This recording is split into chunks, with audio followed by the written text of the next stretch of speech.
Hi everyone, I'm going to have a chat about one of the myths I speak of in my latest book, updated book, re-release book, Dream It, Write It, Publish It, self-publishing for Australian authors under my name. I'm Tiara King.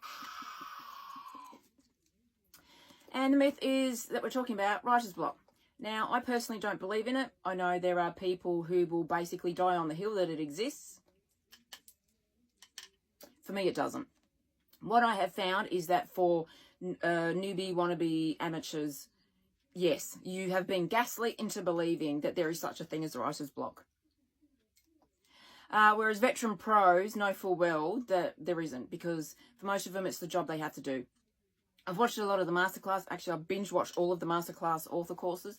And whenever they were asked about writer's block, the blokes were all like, yep, don't suffer from it. I've got a list of ideas. I just sit down and write. I just do this, I do that, or they do that. The thing is, veterans who have book deals, they have their outline. They know full well what their book is going to be about. So they know what the next scene's going to be. How many of you amateur newbie wannabes have no idea what your book's going to be about because you haven't bothered to sit down and do an outline? So for me, I'm going to tell you the reason why I don't believe it exists. In and of itself, it's an empty umbrella phrase. It doesn't exist. It is just a phrase that covers three main aspects, and from everything I have seen online, what people have written in Facebook posts, what they've said in videos, it falls under one of three categories. There is a problem with the writing itself, your insecurities are sabotaging, or life. Now, life trumps writing. Life takes precedence. If you have just popped out another human being and you have two other children to look after and you don't have a job and your husband's working 18 hours a day and you're all struggling to pay the bills and you're going, oh, I'm blocked, I can't write. No, that's because the universe is telling you, I've just given you a human being out of your loins to look after, and you have two other children to look after. Writing is not your priority right now. And I think the problem is that for some reason, it seems to be mainly women. I don't know whether it's just a thing with writers. But women will make the excuses and, try and find labels for everything and everything else. And it's like, why is it you don't understand that life takes precedence? If you aren't writing for a job, you don't need to write. So if you're having a child, you can put the writing aside, because writing is a choice. You sit down and write, or you choose to put it aside. Now, for me, I'm a carer for my parent, my mother. In 2015, I wanted to sit down and write my Porn Star Brothers series, but she ended up in and out of the hospital 3 times in 3 weeks. I had to make the choice to put my writing aside because there was no other choice. I was absolutely dead tired. There was no way I was going to be able to sit down and write for 3 hours. So I made the choice to put it aside. Now, I have seen people in Facebook groups asking, oh, what do you do with writer's block, blah, blah, blah, blah. So for the last few years, I've said, what's your actual problem? Because you need to know what the actual problem is in order to fix it. So it's either a problem with the writing, your insecurities are getting in the way, or life is taking precedence. If you've been if you're taking care of people, if your house is burned down, if you've lost your home, you've lost a partner, you've lost a kid, you're struggling to pay your bills, whatever, that has to take precedence. Your writing doesn't, unless that is your job. And for most of us, it's not our job. It's just something we do. For those who can go full-time and earn full money, great, good for you. But you also know you have to be fluid so that when life comes to smash you in the face, then, you have to actually put that aside and deal with it. I swear to God, there will come a day, someone will say, I can almost put money on it. Someone will say, oh yeah, I've had writer's block for the last 6 weeks. I was in a coma for 3 weeks and then I was in the hospital for 3 more weeks and I couldn't write a thing. I swear to God, someone will say that because it has become that arrogant. Whenever anyone says, how do you deal with writer's block? Everything is labelled writer's block. Oh, I'm caring for someone. I'm exhausted. I'm this, I'm that. Oh, yeah, I had writer's... No. The life was punching you in the face and it was telling you you needed to take care of these things. And you were ignoring it and not understanding. So you really have to understand that life takes precedence and we have to be fluid with life.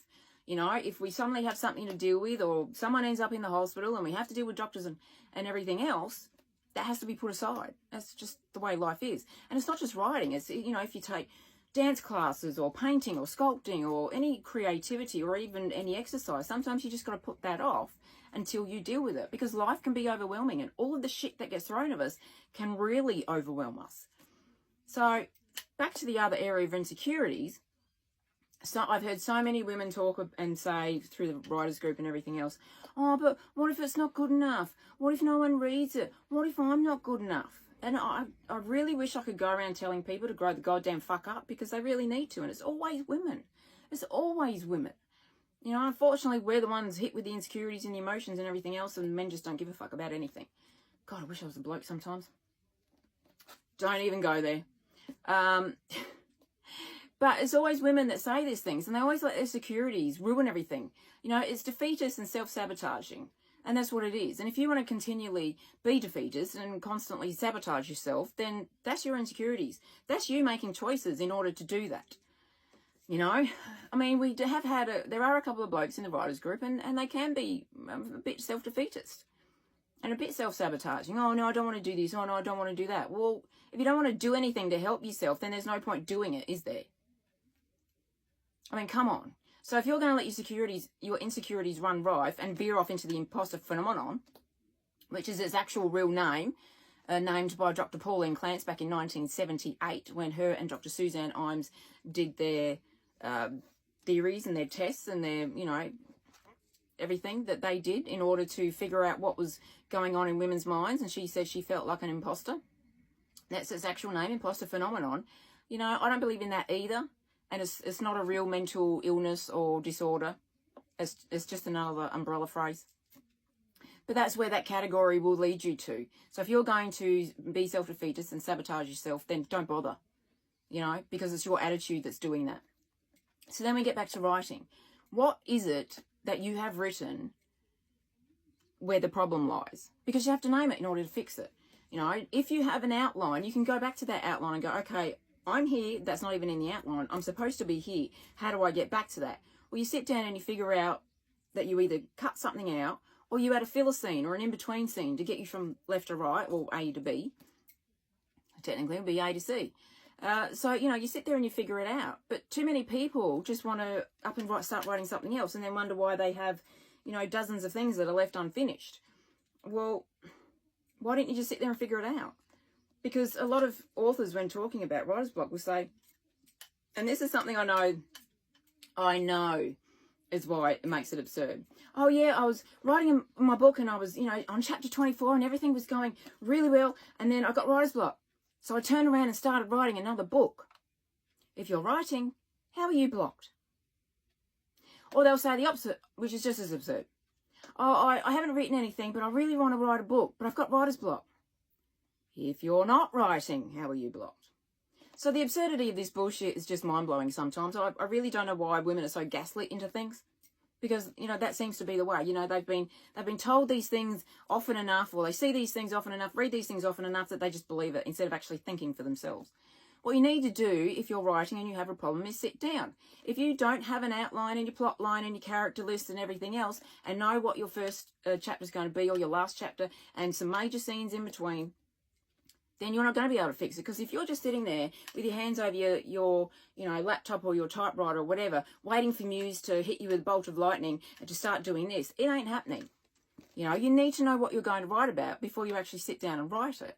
I have outlines for everything. I have main plot points and scenes for everything so that I know where the hell I'm going. And if I veer off left, I'll just add a scene to veer off right. It happens. I certainly don't label it as writer's block because that's just stupid.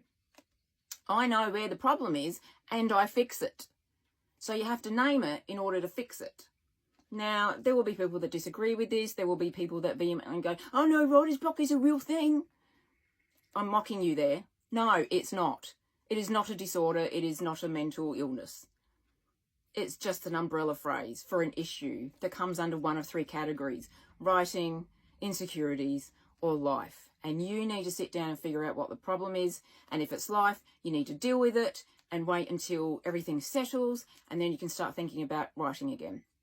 If it's insecurities, have a damn good hard talk to yourself. Pull your head out, grow up, you know, because you need to. If it's writing, you need to sit there, figure out your outline, and then get to where you're going. And if you don't have an outline and you're, you know, chapter 15, whatever, then write one. If it will help you get to the end, then write one out. You know, it's not that hard. So that is my opinion on writer's block. It's in my book, Dream It, Write It, Publish It, Self-Publishing for Australian Authors, under my name of Tiara King, at all good bookstores online. You can order it in store. Out now. Dream It, Write It, Publish It.